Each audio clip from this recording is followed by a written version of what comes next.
welcome to another tutorial from Blender Insight. This time about finding edges and making realistic material using the new nodes for Bevel and Ambient Occlusion in Blender 2.8.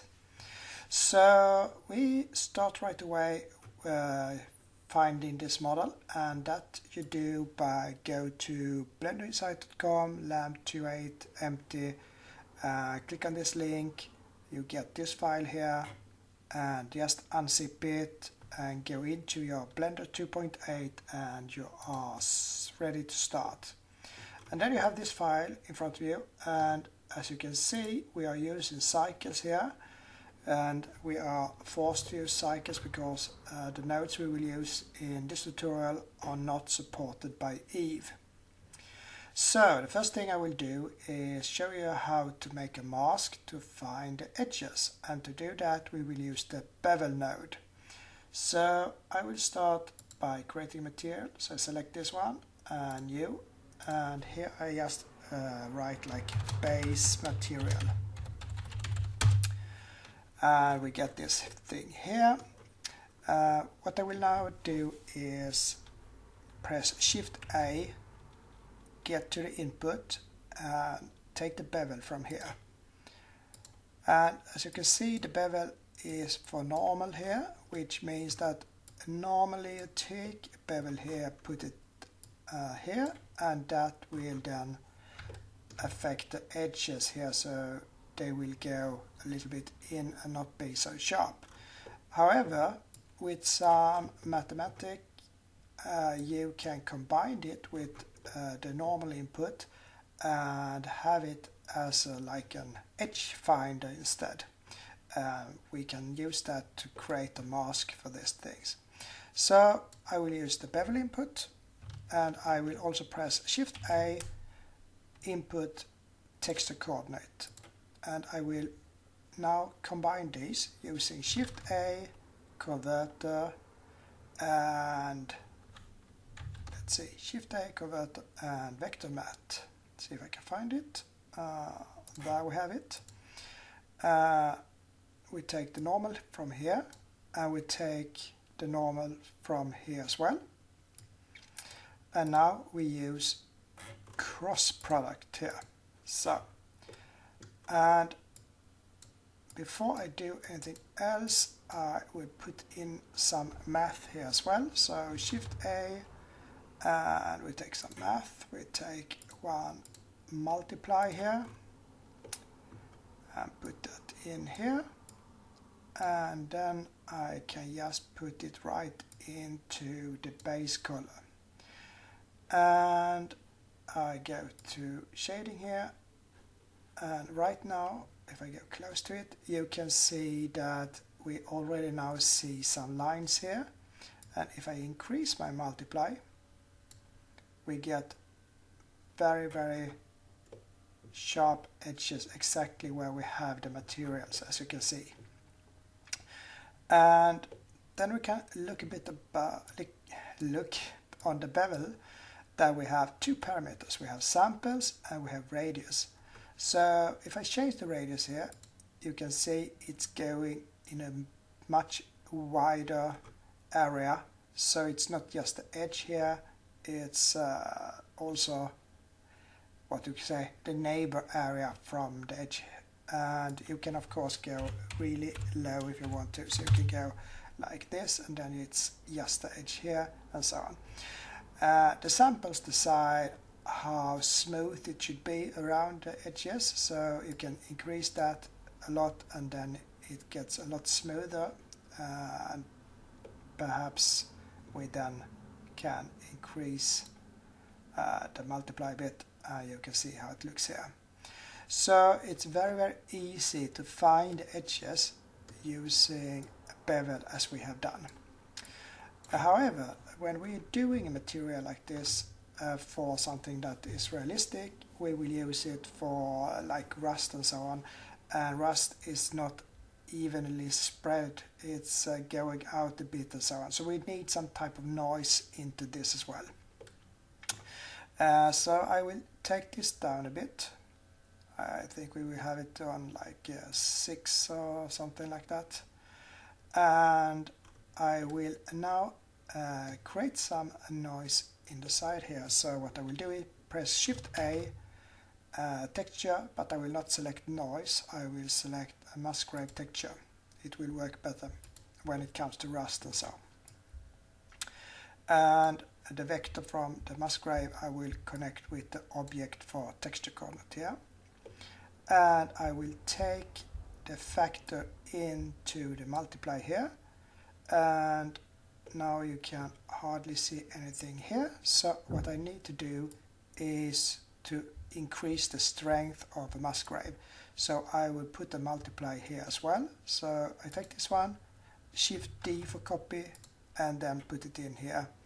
And now you can see every place where we have some Musgrave that works this.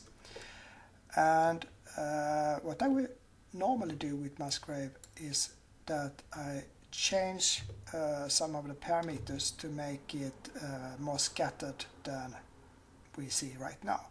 So the dimension I normally take down to like 0. The detail I increase to, I don't know, 5 or something like that. And when I now change the linearity, I think it's spelled like that, you will see that something is happening to the pattern here. So we can get a nice, but I get like the rusty feeling of the pattern here. So that looks okay. But what we have now, what we don't have right now is the line, because now it's just the Musgrave and no line at all. Of course it's going on the line here, but we should have some small line here as well. So we add that.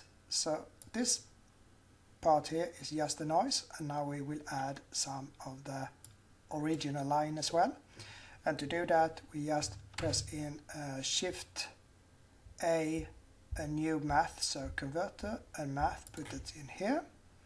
So this will be the strength for the line, so we put in a multiply, and we then take a convert again, a new math, and add, because then we can add the information we get from this line into the line here. But we of course need to connect that as well, so we take that from the cross product in here.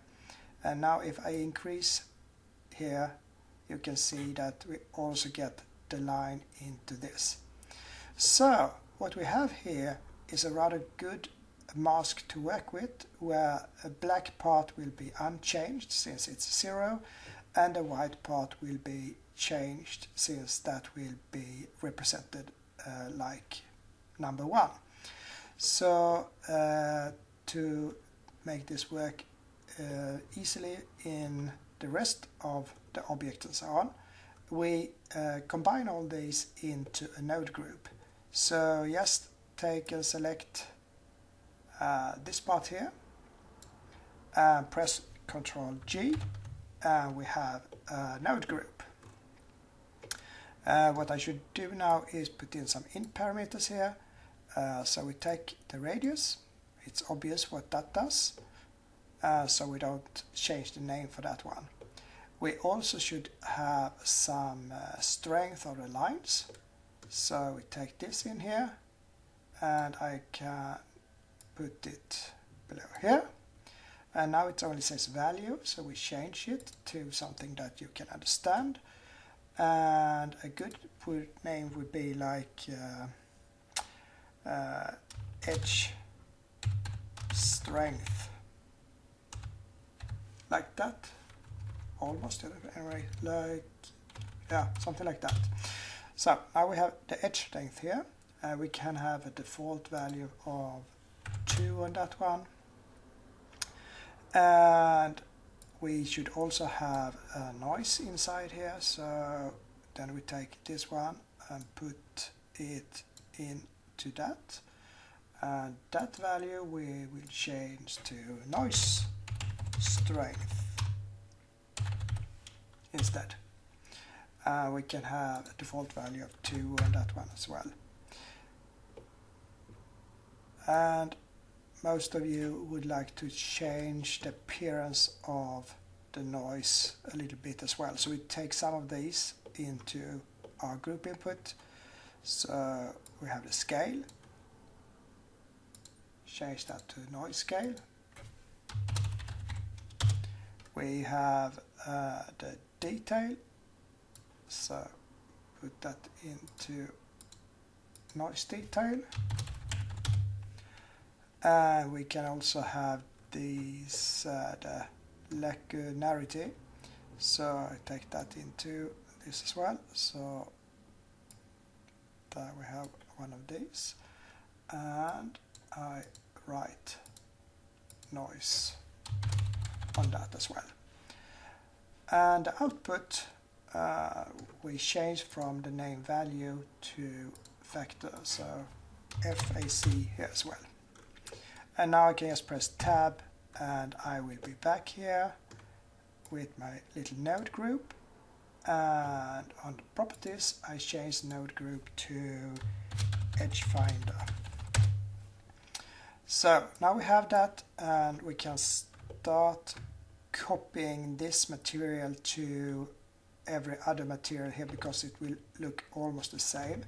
So as you can see here, I've done different collections, and I think all those that is in a main lantern will use the same material basically. So what I will do is I will select everyone here, and that one that we have selected now, I will select that last. So just check this and then hold down shift, select everyone else until you have the last one. Go into this window, press Ctrl L and select materials. And now you have materials for the complete lamp here. And you can see you have a lot of noise, you have found the edges on everything and so on. And you can take down the noise a bit like that, and then you can see much clearer that we have the edges everywhere here. And what I would like to do in my first step is to change the colors a bit. So now it's just a mask and we should put colors into it, and I will change it so that you have like a darker blue on the black part and a lighter blue on those little bit whiter parts to make it show that the environment has done something to this lantern. So that we do very easily. We just press in Shift A and color and mix RGB, put it in here, take that into the factor here, and we mix everything together. So if it's black, then it's 0, which means that the dark blue should be up here, and we can have, I don't know, a color that looks, we can change it to whatever we want, but something like that perhaps. And we will have a lighter version of blue here, so we have something like this. And I will also change the radius a bit because now it's only here, so it's just to go in here, and now you can see it's spreading way out here in a good way. This is also made of some kind of metal, so we change it to metallic, and we can also change a bit about how the roughness is, and we can use this as a base for the roughness as well. So we just put in 2 math nodes here, so converter math, put it in here, and just Shift D for copy and put that in here, and we do add for that, we do multiply for that. So this will be the base roughness. We can put it to 0.4 something, put that in here, and we control the multiply using the edge finder here, so then we will get some variations on this as well. This is a Blender 2.8 beta version, so my recommendation is to create a new file, call it something, and save it so you don't get upset when something crashes here. It's rather stable right now, but you never know. Every day we get a new version, and you perhaps have a really good version, or you have something less good. However, if you saved it, then you know how you can rescue yourself if something goes wrong. Okay, I will not render everything here, but just so you can see what happens. And now you can see that I have now found my edges, and they have a lighter color, and those parts that are not affected, they have a darker color. So it works as it should, and since we're using the musgrave, it's also scattering a bit, so it's not so even here. It's a little bit, yeah, you can see that we have some changes. And already now it looks good. What we can do perhaps is increase the noise factor just a little bit, so I will do that as well.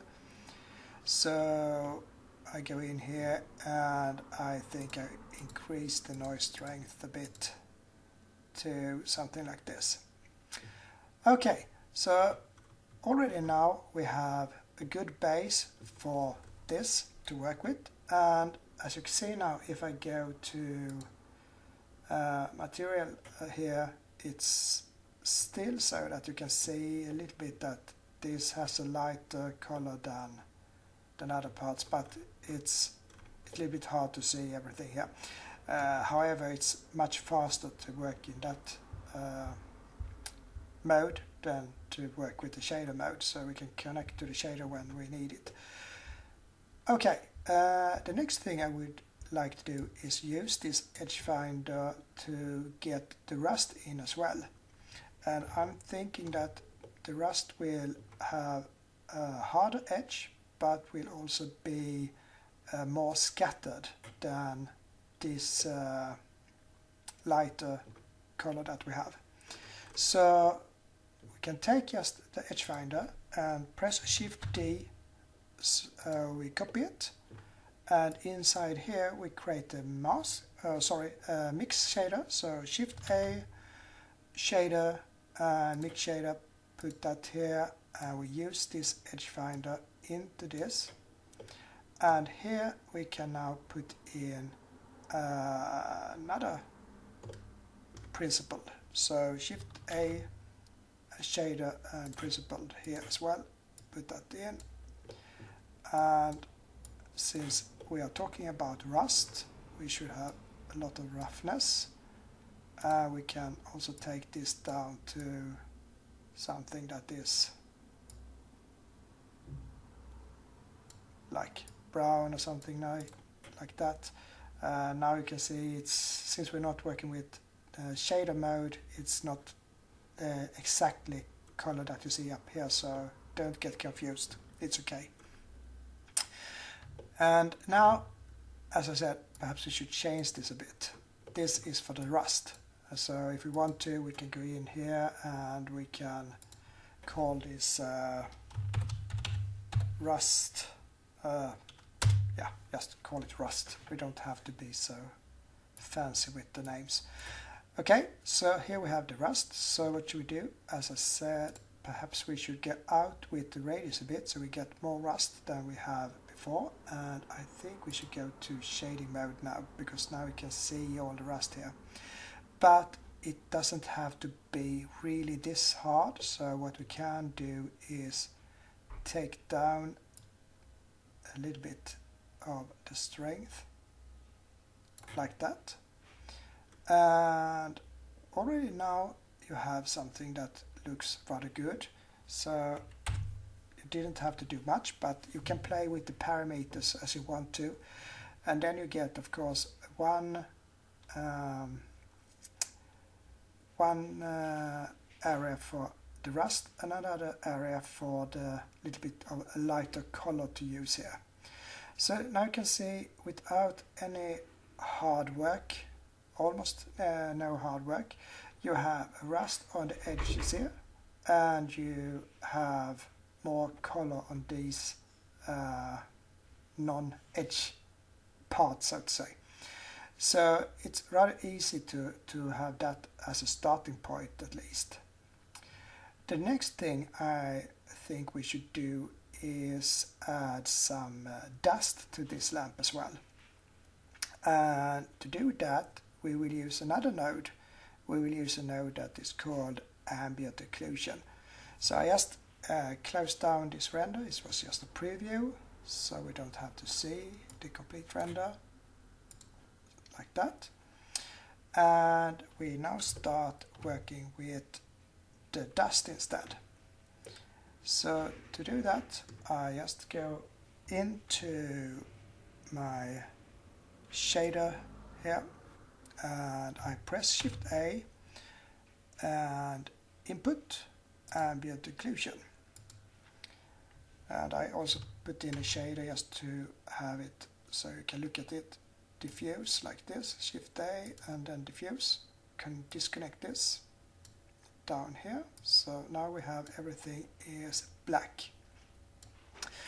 But if I put that in, it's white. So what we can do with Ambient Occlusion here is just to have it connected. I take Shift A and mix RGB, I think. And I think we can put it like this. And the factory in here, the color in here. And now if I go up, like, can take it here somewhere, you will see that now it's a little bit lighter here and it's a bit darker here. And if I now put in also some mathematic in between, so we go to multiply here and we increase that a bit like this, then it's easier to see. So those parts where dust normally collects will be automatically calculated using Ambient Occlusion. So you can see it's whiter here because we have that part that is like protecting this area here. It's darker here, and then we have lighter and so on. And that follows all the way down here, so you can see that it looks almost like, okay, this is dust. So very easy. We also have samples here, and samples will make everything smoother, but when it comes to dust we will have it scattered, so we can have a rather low amount of samples, I think. The distance we can have to a low amount as well, so like 0.2 or something like that. And then you can see now the dust is just collecting around these things here, and if I decrease it even more, it's just on these parts where the most amount of dust is collected. So you can control it using the distance. One thing you should notice, I don't know if it's a bug or if it's okay, it's if you have 0, now it works here, so it's okay. Then you have nothing. Then fixed. Before it got all white here, but now it looks like it's working. So a small amount of dust, and a big amount of dust. Very easy. How much dust you want to create, you can use this multiplier for that. So I think we should change this to divide instead, because now if I do it, yeah, so if I start at 0 I have nothing, and then I have increased the value, I get more and more dust like this. So it could be good to have it like that. And as usual, we then can create like a mask group node for this as well. And what I will do here is also convert this to a factor. So I go in and select Shift A, convert the RGB to black and white, and then I select all of these here and press Ctrl G and put in the distance and the strength or amount of the dust. So okay, just put amount dust here like this, and I also think that we should have like a minimum of 0 and a maximum of 1. So, and the default will be like 0.5 or something like that. And let's see, we can make this a really also look. So this is really white here, and that should be really black. Color we don't need, so it's rather simple. This we should just change the value here to FAC as well, so we know that it's a factor out. And then we just press Tab and go to the properties, and we can change this to dust. So now we have the dust as well, and all we have to do now is to mix that with other things we have here. So now we have the colors, we have the rust, and then we need the dust. So Shift D for copy, and we put this in here, and if this is a high number, then we have dust, which means that we put that here, the dust, and in the bottom here we can then use our dust here. We can just use that one directly, I think. So now we get parts here that gets the dust from this, and we can control it, and we can perhaps do the dust in a little different color, something like that, and then we can decide how much we would like to have of the dust and the distance between the things here. So it's just up to us to put it. And then you have the dust into this as well, so it's going rather well here. Now when we have built everything, I think we should put this material we built here also on the other stuff that we have on this lantern. So we can go to main lantern, close it a bit here, go to wires and extra rusty parts, and select this wire here, and go to base material. So now we have the base material here as well, but I think we should call this something else. So I will click here to make a copy of it, and then I rename it to rusty parts. Then we know that these will be extra rusty. So what we can do here is we can change the color. I think we should use like more, everything here should be rust in some way, so I think we change this to something like this instead. So like that, and then we could have some more amount of rust, and that we can do by putting in Shift A and convert the math here, and just increase, put in multiply here, and just increase the value a bit that we get. And if we do that, then we will have a higher value out, and if we have a higher value out, we will use this a little bit more than that one, which means that we will get more rust than we have in the other material. So it's a simple solution instead of changing these, but we can change those as well if we want to. Okay, so now we have that, and what we should do now is just to copy that material to all the others. So we do it the same way that we did when we took the base material, which means that we start here in wires and extra rusty parts, and then Shift, select everything, and that one last. Go in here, press Ctrl L, materials, and now we have rust all over the place. So now we have a rather good looking lantern here. So when I go through it, I will not do the complete thing here as well. You can see that we now have rust here, we have some rust here, and then we have the color material coming out, and there will be some difference on that.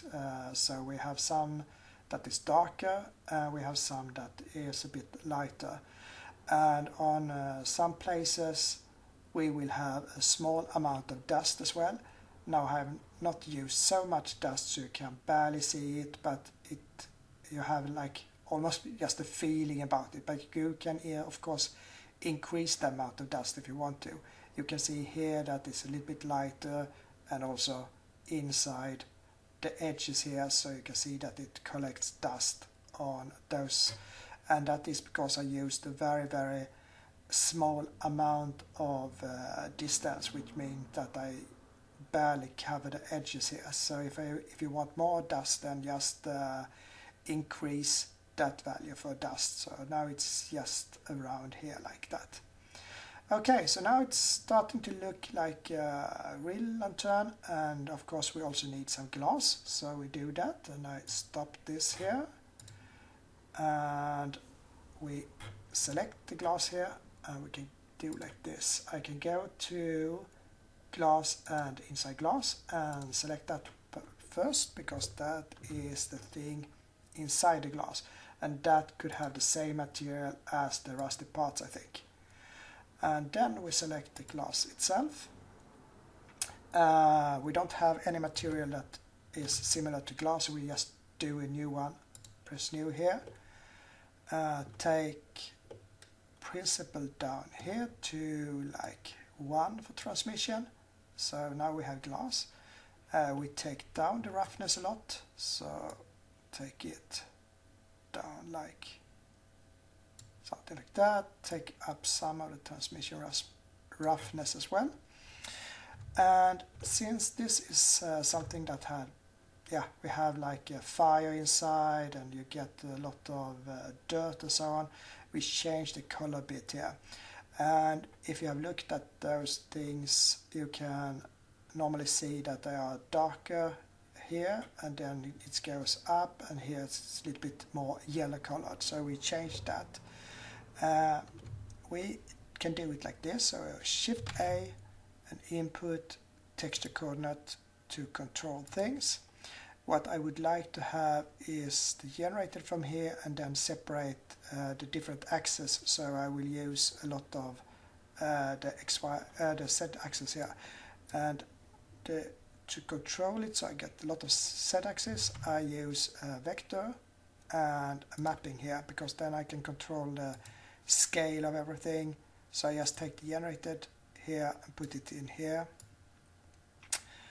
and then I take Shift A, texture, and I love that masquerade texture, so I use that as well here. Take it in here, and now I just put it to, no I don't, I think I do like this. I take a converter, a color ramp here, so we can have some changes in the factor, and put that here, and now you get everything here. And I think when we work with that, it's easier to see it.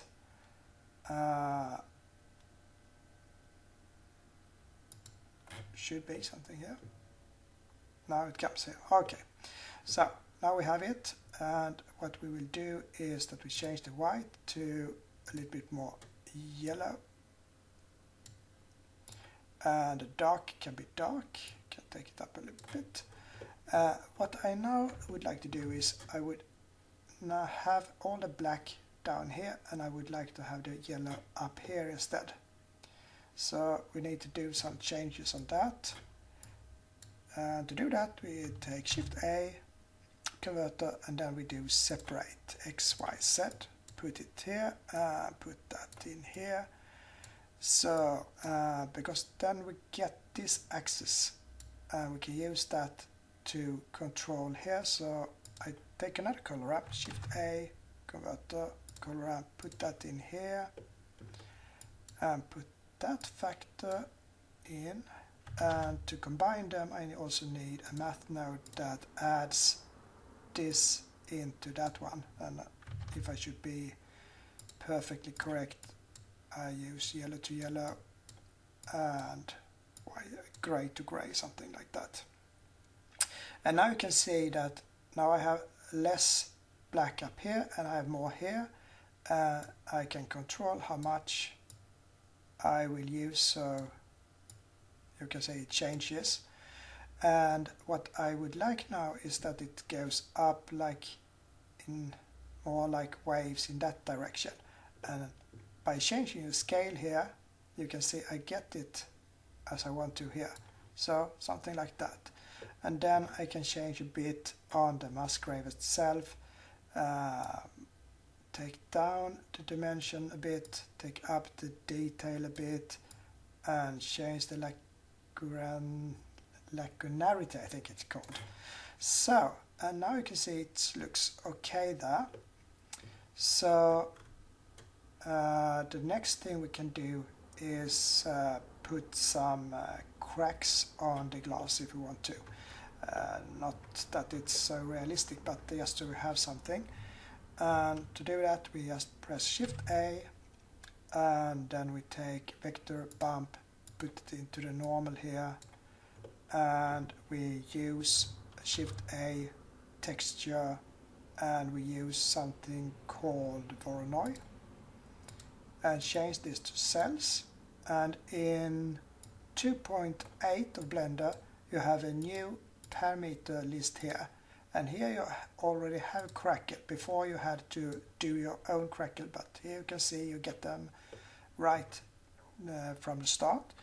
You can just put an input, texture coordinate, put it in here, use the object, and then you can put the scale as you want to, something like that. We don't need so much. We take down the strength a bit, and the distance should be just a small amount, something like that. And we can go to shading again. And don't forget to save even if it's stable. And could be that I take down the transmission roughness and that just a tiny amount as well. And then it's just to go and render this, because now for the first time we have all the material inside, and next thing to do is more to put in some bumps to make the material pop out a bit, and fine-tune all the parameters and so on. So I will let this render, and then I come back to you.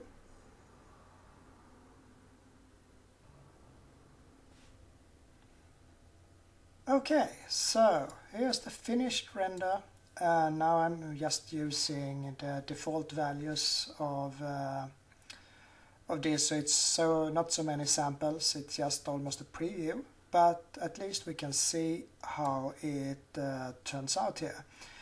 As I said before, we should use perhaps some bumps to get this to be more live.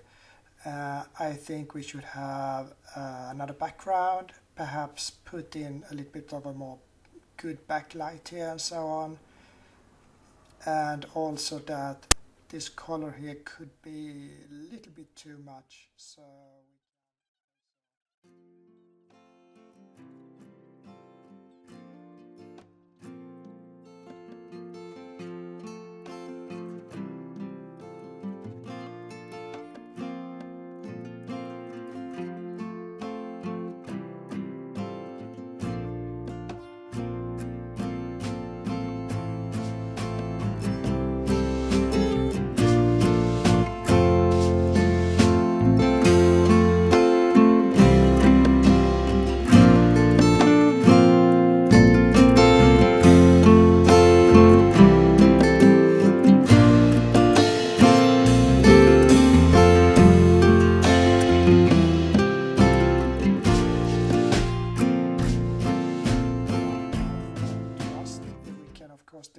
variations on that one. We can do variations on the blue color as well. We can do a lot more to make it look really realistic. Also play a lot with the roughness and so on. But all of those things, as I said, is just fine-tuning the material. So the base you have, and now it's up to you to play along with it and see how good result you can find. So I hope you learned something in this session as well, and if you like what you see, then don't forget to subscribe to my channel, and I will soon be back with something new to show you. Hope that you enjoyed it and that you learned something, and goodbye.